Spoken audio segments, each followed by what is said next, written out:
Hello student, good morning. आज हम लोग पढ़ने वाले हैं पारावैद्युत पदार्थ यानी डायलैक्ट्रिक सब्सटेंस। आज की टॉपिक क्या है? तो पारावैद्युत पदार्थ यानी डायलैक्ट्रिक सब्सटेंस। तो ये कैसा पदार्थ है? अब तक तो हम लोग पदार्थ में पढ़े थे, क्या पढ़े थे? चालक पढ़े थे, कुचालक पढ़े थे और फिर हम लोग अर्धचालक पढ़े थे। तो ये कैसा पदार्थ आ गया? पारावैद्युत पदार्थ।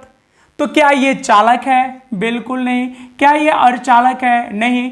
ये वास्तव में कुचालक भी नहीं है, लेकिन इसी के जैसा होता है, इसी के जैसा होता है, इसी की फैमिली का है।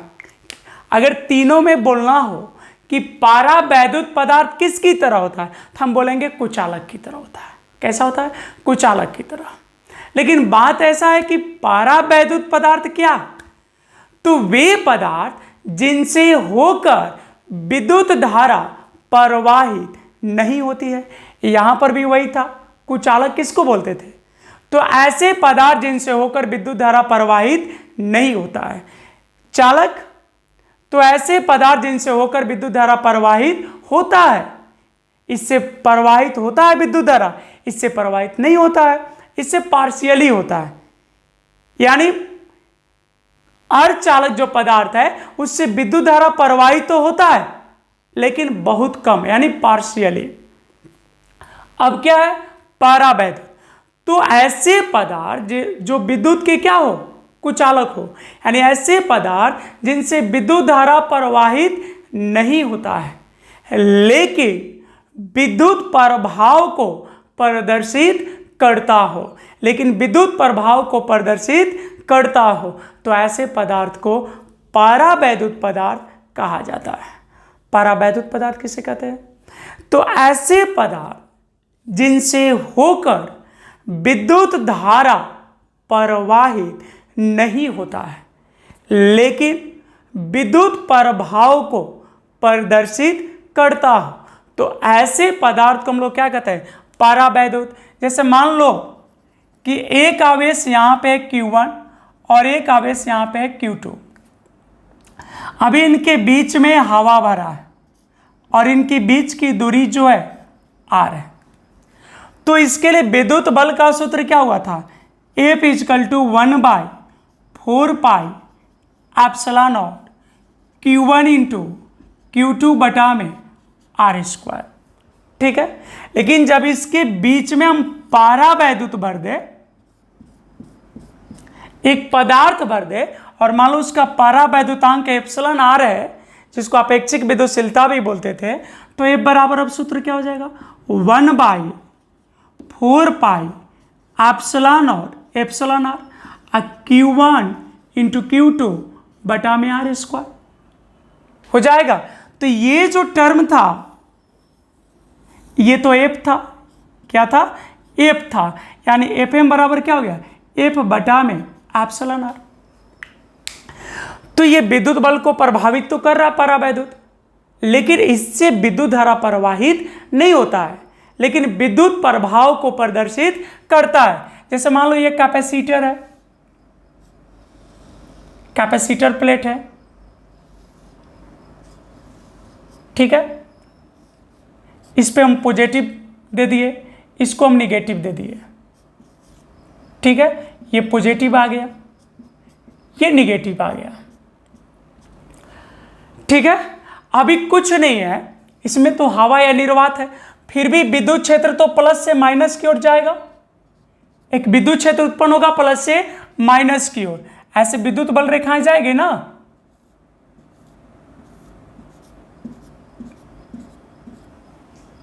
ठीक है। इसकी कैपेसिटी होता था C = A epsilon not by D होता था। लेकिन अगर इसके बीच में पारावैद्युत पदार्थ भर दे, इसके बीच में पारावैद्युत पदार्थ भर दे, तो फिर भी तो इलेक्ट्रिक फील्ड बनता ही। तो विद्युत धारा को ये अलाउ नहीं कर रहा, लेकिन विद्युत प्रभाव को तो प्रदर्शित कर रहा है, फिर भी कैपेसिटी होगा, और उसका सूत्र हो जाएगा A epsilon not epsilon R/D। तो जो पहले कैपेसिटी था वो तो अब बदल गया, यानी विद्युत प्रभाव को प्रदर्शित करता है, लेकिन इससे विद्युत धारा प्रवाहित नहीं होती है। तो ऐसे पदार्थ को हम लोग क्या कहते हैं? परावैद्युत पदार्थ कहते हैं। तो इसका डिफिनेशन ले ले।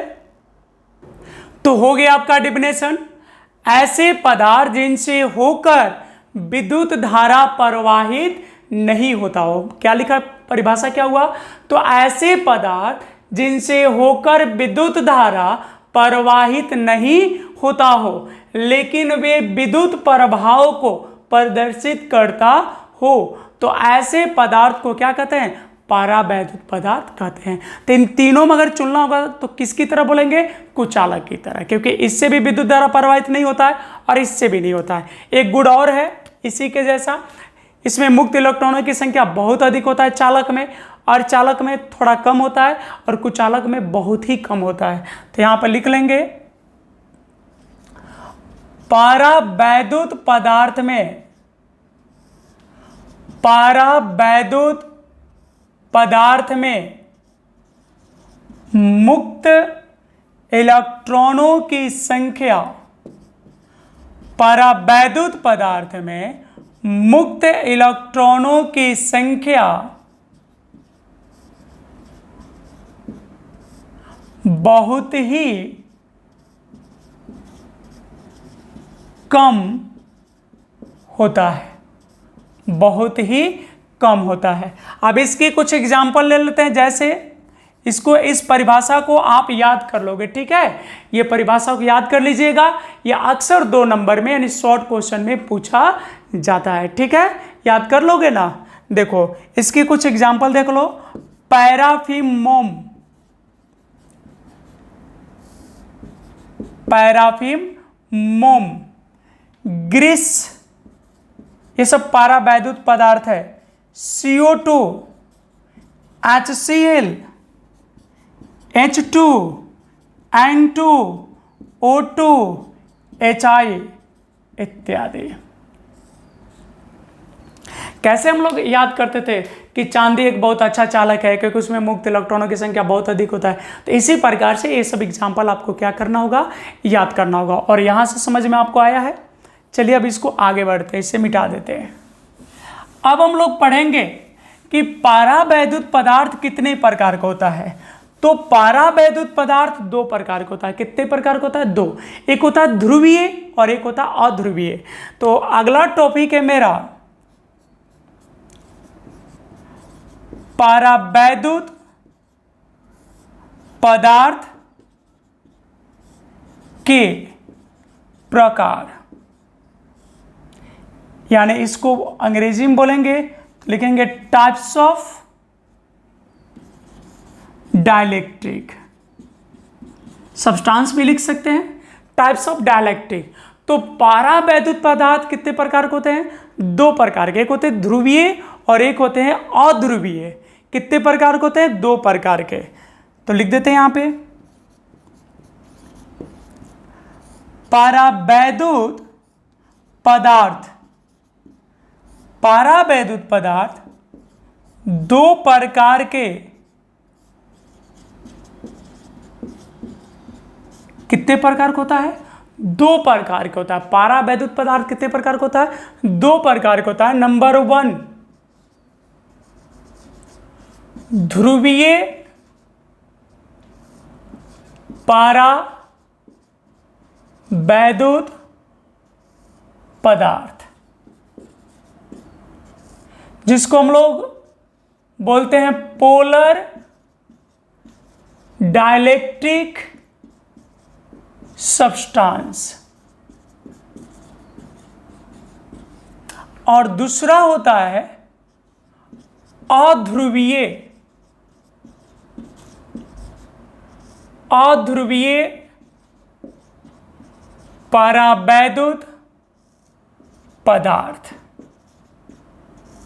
जिसको हम लोग बोलते हैं नॉन पोलर डाइलेक्ट्रिक सब्सटेंस।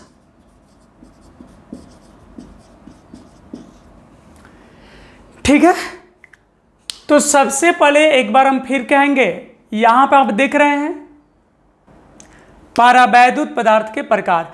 तो पारावैद्युत पदार्थ के प्रकार कितने होते हैं? तो ये दो प्रकार का होता है। एक होता है ध्रुवीय पारावैद्युत, जिसको हम लोग कहते हैं पोलर डाइलेक्ट्रिक सब्सटेंस, और दूसरा होता है अध्रुवीय पारावैद्युत, जिसको बोलते हैं नॉन पोलर डाइलेक्ट्रिक सब्सटेंस। तो सबसे पहले एक बार फिर से कि पारावैद्युत पदार्थ किसको कहते हैं? तो ऐसे पदार्थ जिनसे होकर विद्युत धारा प्रवाहित नहीं होता है, लेकिन वे विद्युत प्रभाव को प्रदर्शित करते हैं, तो ऐसे पदार्थ को पारावैद्युत पदार्थ कहा जाता है। पारावैद्युत पदार्थ में मुक्त इलेक्ट्रॉनों की संख्या बहुत ही कम होती है, और इसके कुछ एग्जाम्पल है पैराफिन, मोम, Greece, CO2, HCl, H2, N2, O2, HI इत्यादि। ये दो प्रकार के होते हैं। तो इस दोनों का सिंपल डिफिनेशन है। इसमें क्या होता है कि जो अणु होते हैं उसमें धन आवेश और ऋण आवेश संपाती नहीं होते हैं। चूंकि ये पदार्थ है तो ये भी बहुत सारे अणुओं से मिलकर बना होगा। तो ध्रुवीय पारावैद्युत पदार्थ के जो अणु होते हैं उसके धन आवेश और ऋण आवेश संपाती नहीं होते, मतलब एक ही बिंदु पर नहीं होता है। और इसमें क्या होगा? दोनों एक ही होगा। जैसे मान लो हम एग्जाम्पल ले लिए HC है, ये होता है ध्रुवीय। तो मान लो H हाइड्रोजन यहाँ है, Cl यहाँ है, तो इसका प्लस यहाँ है और माइनस यहाँ है, तो इसके ऐसे बन गए। तो ये हो गया पोलर। और मान लो अगर हम H2 लेते तो इसका H और H ये ऐसे होता, तो जहां पर इसका एक के लिए प्लस होता है एक के लिए माइनस होता, तो दोनों क्या होगा? एक ही जगह पे हो जाएगा। तो इसमें क्या होता है कि प्लस और माइनस जो होता है कोइंसाइड कर जाता है, यानी संपाती होता है। क्या हो जाता है? इसको बोलते हैं संपाती, और ये संपाती नहीं है। तो दोनों को हम डिफिनेशन ले लेते हैं बारी बारी से। तो पहले किसको पढ़ेंगे? तो सबसे पहले हम लोग पढ़ेंगे ध्रुवीय पारावैद्युत पदार्थ। ध्रुवीय पारावैद्युत पदार्थ। अब इसका परिभाषा चाहिए हमको कि ध्रुवीय पारावैद्युत पदार्थ किसको कहते हैं। तो इसमें क्या है, कैसे बोलेंगे? तो ऐसे पारावैद्युत पदार्थ, ध्रुवीय पारावैद्युत पदार्थ क्या है? तो एक तरह का पारावैद्युत है, तो बोलेंगे ऐसे पारावैद्युत पदार्थ जिनके अणुओं के धन आवेश और ऋण आवेश संपाती नहीं होते हैं। क्या बोलेंगे? ऐसे पारावैद्युत पदार्थ, एक प्रकार का पारावैद्युत पदार्थ है, एक प्रकार का पारावैद्युत पदार्थ है। तो बोलेंगे ऐसे पारावैद्युत पदार्थ जिनके अणुओं के धन आवेश यानी पॉजिटिव चार्ज और नेगेटिव चार्ज कोइंसाइड नहीं होते, मतलब एक ही बिंदु पर नहीं होते हैं। तो डिफिनेशन ले लेते हैं इसका। तो यहाँ पे डिफिनेशन हो गया ध्रुवीय पारावैद्युत पदार्थ का। ये भी 2 नंबर में पूछा जाता है कि ध्रुवीय पारावैद्युत पदार्थ से क्या समझते हैं, इसका उदाहरण सहित इसकी व्याख्या करें। तो ध्रुवीय पारावैद्युत पदार्थ किसे कहते हैं? तो ऐसे पारावैद्युत पदार्थ जिनके अणुओं के धनावेश मतलब पॉजिटिव चार्ज और ऋणावेश मतलब निगेटिव चार्ज संपाती नहीं होते, मतलब एक जगह पर नहीं होते हैं, एक बिंदु पर नहीं होते हैं, तो उसे ध्रुवीय पारावैद्युत पदार्थ कहा जाता है। एक बार फिर से, ऐसे पारावैद्युत पदार्थ जिनके अणुओं के धनावेश यानी पॉजिटिव चार्ज और ऋणावेश संपाती नहीं होते, मतलब दोनों एक बिंदु पर नहीं होते हैं, तो उसे ध्रुवीय पारावैद्युत पदार्थ कहा जाता है। और जो ध्रुवीय पारावैद्युत पदार्थ है ये विद्युत द्विध्रुव की तरह कार्य करता है। विद्युत द्विध्रुव पढ़े थे ना, यानी विद्युत द्विध्रुव में क्या था? प्लस Q और माइनस Q, यानी दोनों आवेशों का परिमाण बराबर था और आवेशों का परिमाण बराबर और प्रकृति जो था चार्ज का वो विपरीत होता था। तो इसमें भी तो यही है, कह रहा है कि प्लस और माइनस एक जगह पर नहीं होगा, तो एक तरह का ये क्या बन जाएगा? विद्युत द्विध्रुव। क्या बन जाएगा? विद्युत द्विध्रुव। तो वही है कि ध्रुवीय पारावैद्युत पदार्थ विद्युत द्विध्रुव की तरह कार्य करते हैं। तो चलो इसको नोट कर लेते हैं।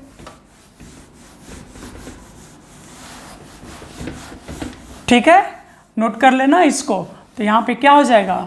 तो हो जाएगा, यहां से शुरू कर लेते हैं। चलो यहां से लिखते हैं, ध्रुवीय पारावैद्युत पदार्थ किसकी तरह कार्य करते हैं? किसकी तरह कार्य करते हैं? ध्रुवीय पारावैद्युत पदार्थ के अणु किसकी तरह कार्य करते हैं? विद्युत द्विध्रुव किसकी तरह कार्य करते हैं? तो विद्युत द्विध्रुव की तरह कार्य करते हैं, विद्युत द्विध्रुव की तरह कार्य करते हैं। कोई प्रॉब्लम? इसके भी एग्जाम्पल ले लेते। तो इसमें क्या होगा कि चूंकि संपाती नहीं रखना है तो दोनों अणु जो होंगे डिफरेंट डिफरेंट लेना होगा। जैसे मान लो H2 ले लिए तो दोनों HH है तो ये इसमें आ जाएगा नॉन पोलर में। तो यहाँ पे हमको लेना होगा एग्जाम्पल में HCl, HI, HF, समझ रहे? डिफरेंट कर देंगे। H2O, अब डिफरेंट भी लेना है तो H2O को कुछ ऐसा होता है ना,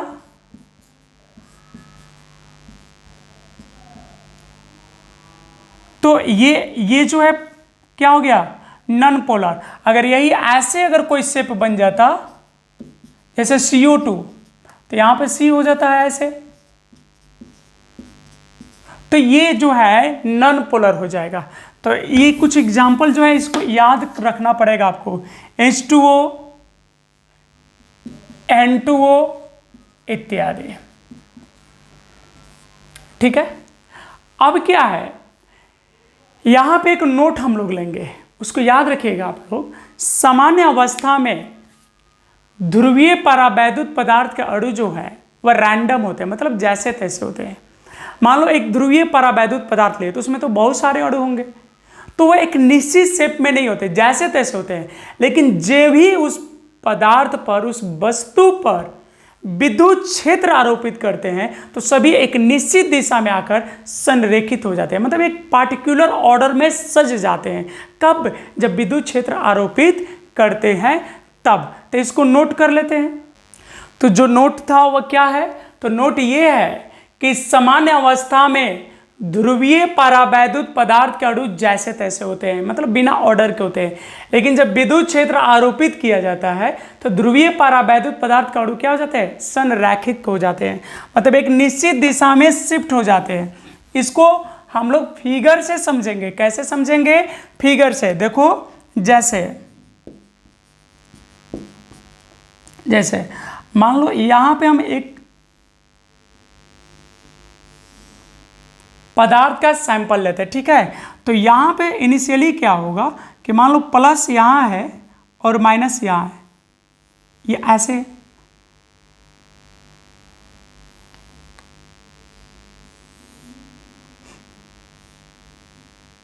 ठीक है? ऐसे भी हो सकता है कि माइनस यहां हो प्लस ऐसे हो और ये ऐसे हो। ऐसे भी हो सकता है कि प्लस यहां हो और माइनस ऐसे हो। ऐसे भी हो सकता है कि प्लस यहां हो माइनस यहां हो, मतलब एक निश्चित शेप नहीं होता है। देखो माइनस प्लस, समझ गए? तो इसके अणु क्या है? सामान्य अवस्था में ध्रुवीय परावैद्युत पदार्थ के अणु जैसे तैसे होते हैं। तो ये कौन सी अवस्था में है? सामान्य अवस्था में कौन सी पदार्थ है? ध्रुवीय परावैद्युत। ध्रुवीय दिख रहा है? ध्रुवीय परावैद्युत, ठीक है? लेकिन जब विद्युत क्षेत्र आरोपित कर देंगे तब यही कहानी आपकी बदल जाएगी। जब विद्युत क्षेत्र आरोपित कर देंगे तो कि ये निश्चित दिशा हो जाएगा,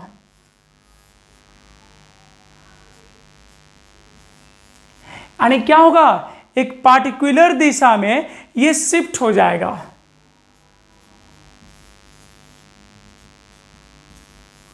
देख रहे हैं? सबके माइनस एक तरफ है और सबके प्लस एक तरफ है। ये कब? विद्युत क्षेत्र आरोपित करने पर।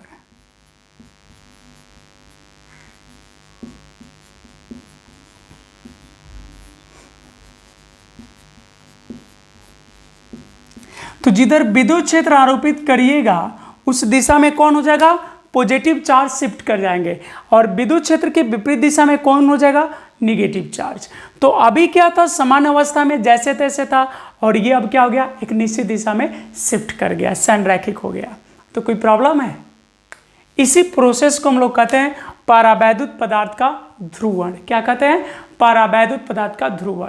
तो ये आपका नोट हो गया। अब देखिए यहाँ पे दूसरा परिणाम को कौन सा? अध्रुवीय परावैद्युत। तो आपने ध्रुवीय अगर समझ गया तो आप अध्रुवीय भी समझ गए, इसका उल्टा कर देना है। तो चलो हम अगला लेते हैं, अध्रुवीय परावैद्युत पदार्थ।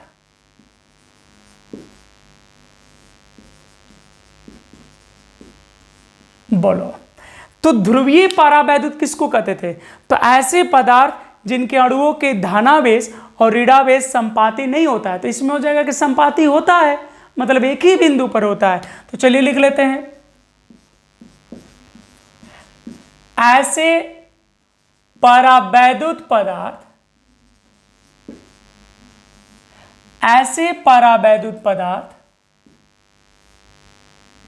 जिनके अणुओं के, जिनके अणुओं के धनावेश और ऋणावेश, ध्यान देना इसमें था कि संपाती नहीं होता है और यहां बोलेंगे संपाती होता है। ये सब ऑब्जेक्टिव और 2 नंबर के लिए है, ये कॉम्पिटिटिव थ्योरी नहीं है, ठीक है। अर्थात दोनों, कौन दोनों? धनावेश और ऋणावेश, अर्थात दोनों एक ही बिंदु पर होते हैं, अर्थात दोनों एक ही बिंदु पर होते हैं। तो एक ही बिंदु पर होते हैं तो उसे अध्रुवीय परावैद्युत पदार्थ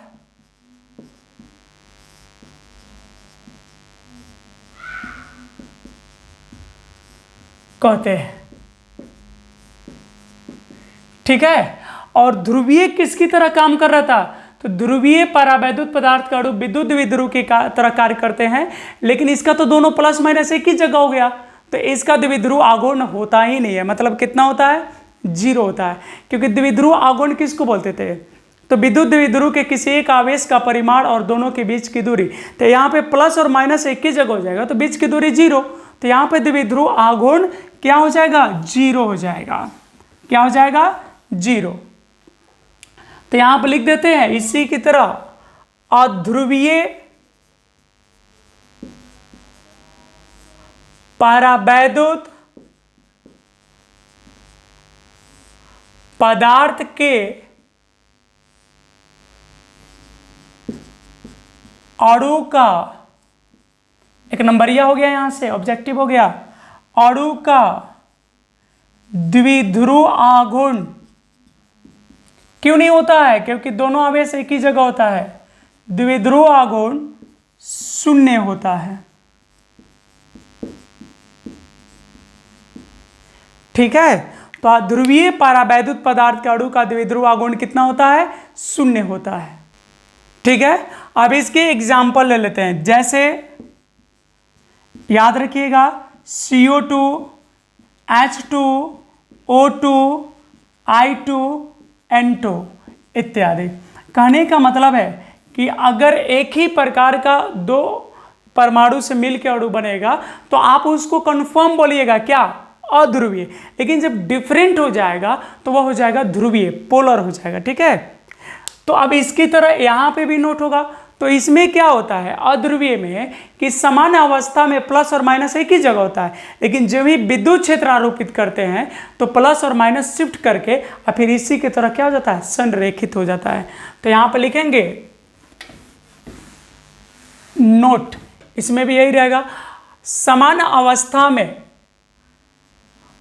अध्रुवीय परावैद्युत पदार्थ के अणु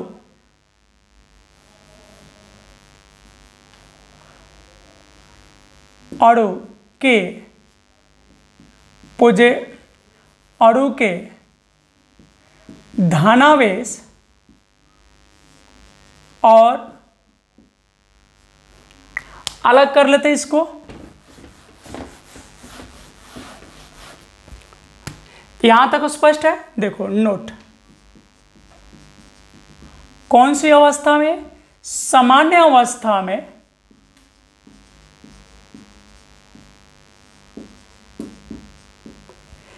देखो, इसीलिए तो बोले कि ये कॉम्पिटिटिव थ्योरी नहीं है, क्योंकि यहां पे क्या है, लैंग्वेज ज्यादा है, ठीक है, तो कितना सारा लिखा जाएगा तो थोड़ा सा प्रॉब्लम होगा, इसलिए हम इसको पहले लिख लेते फिर समझा देंगे, ठीक है। तो क्या लिखे हम लोग? सामान्य अवस्था में अध्रुवीय परावैद्युत पदार्थ, क्या लिखे? सामान्य अवस्था में अध्रुवीय परावैद्युत पदार्थ के अणुओं के धनावेश और ऋणावेश संपाती होते हैं, मतलब एक ही जगह पर होते हैं, लेकिन विद्युत क्षेत्र आरोपित करने पर धनावेश और ऋणावेश विस्थापित होकर संरेखित हो जाते हैं। जैसे यहां पे देख लेते हैं, ये कौन सी अवस्था में लिख रहे हैं? सामान्य अवस्था। इसमें क्या होगा कि प्लस और माइनस एक ही जगह होगा, जैसे प्लस यहां है, माइनस यहां है, माइनस यहां है, प्लस यहां है, प्लस यहां है, माइनस यहां है, माइनस यहां है, प्लस यहां है, यानी सब दोनों देखो एक ही बिंदु पे बना रहे हैं, प्लस और माइनस एक ही जगह पर बना रहे हैं, ठीक है। इसमें प्लस और माइनस जो है एक ही जगह पे है, लेकिन जब भी विद्युत क्षेत्र आप आरोपित करोगे तो सबसे पहले तो दोनों अलग अलग हो जाएगा, यानी प्लस अलग और माइनस अलग, और उसके बाद जो है एक निश्चित डायरेक्शन में संरेखित हो जाता है, एक निश्चित दिशा में संरेखित हो जाता है। यानी जैसे कहने का मतलब है कि अगर विद्युत क्षेत्र इधर हम लगाए हैं तो आगे की ओर सबका प्लस हो जाएगा और विपरीत दिशा में हो जाएगा माइनस।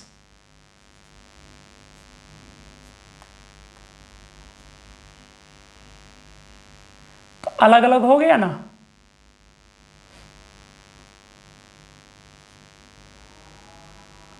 तो अलग अलग हुआ। ये कब हुआ? विद्युत क्षेत्र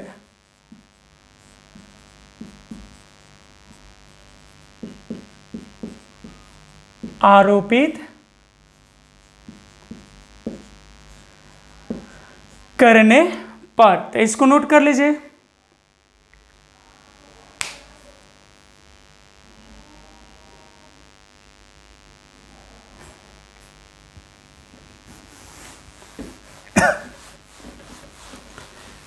ठीक है, पहले एक ही जगह था और अब क्या हो गया? अलग अलग हो गया।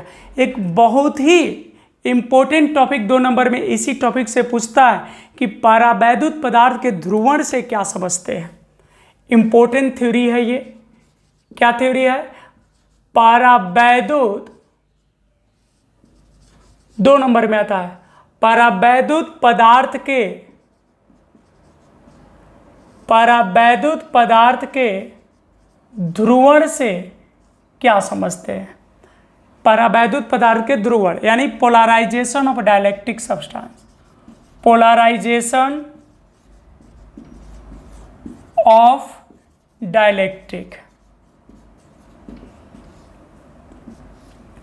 तो एक्चुअली क्या था कि इसका डिफिनेशन इसी से बना है। तो सामान्य अवस्था में क्या था? जो अध्रुवीय परावैद्युत पदार्थ है उसके धन आवेश और ऋण आवेश एक ही जगह होता था, लेकिन जब भी विद्युत क्षेत्र आरोपित किए तो अलग अलग हो गया। इसी घटना को हम लोग कहते हैं परावैद्युत पदार्थ के ध्रुवण। क्या कहते हैं? परावैद्युत पदार्थ के ध्रुवण। तो लिख देते डिफिनेशन। विद्युत क्षेत्र आरोपित करने पर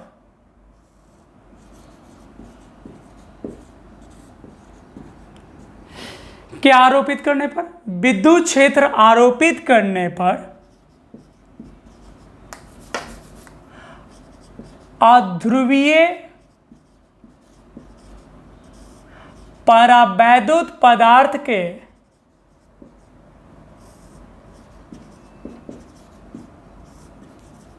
अध्रुवीय परावैद्युत पदार्थ के अणुओं के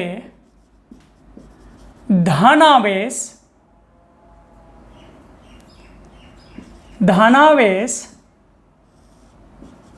और ऋणावेश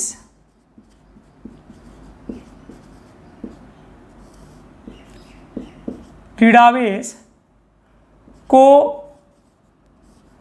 विस्थापित होने की घटना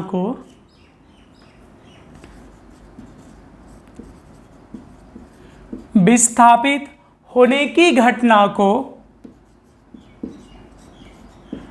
परावैद्युत पदार्थ का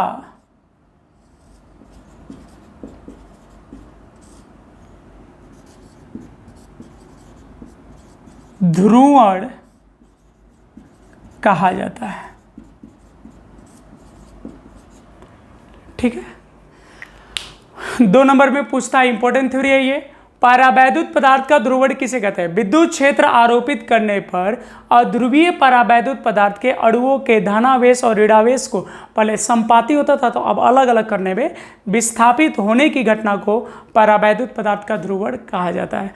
और इस प्रकार से आपका इलेक्ट्रोस्टैट जो है कंप्लीट हुआ। अब हम लोग अगले टॉपिक पढ़ेंगे और शायद आप ये भी समझ गए होंगे कि इसका लाइव क्लास जो होता थोड़ा सा, चूँकि केवल थ्योरी था, इसमें कोई एक्सप्लानेशन मतलब कैलकुलेशन डेरिवेशन नहीं था, जिसकी वजह से थोड़ा सा बोरिंग फील होता। इस वजह से मैंने रिकॉर्डेड क्लास लिया, चूँकि ये सब जो चीज़ें हैं पहले से लिख के और फिर समझा रहे हैं।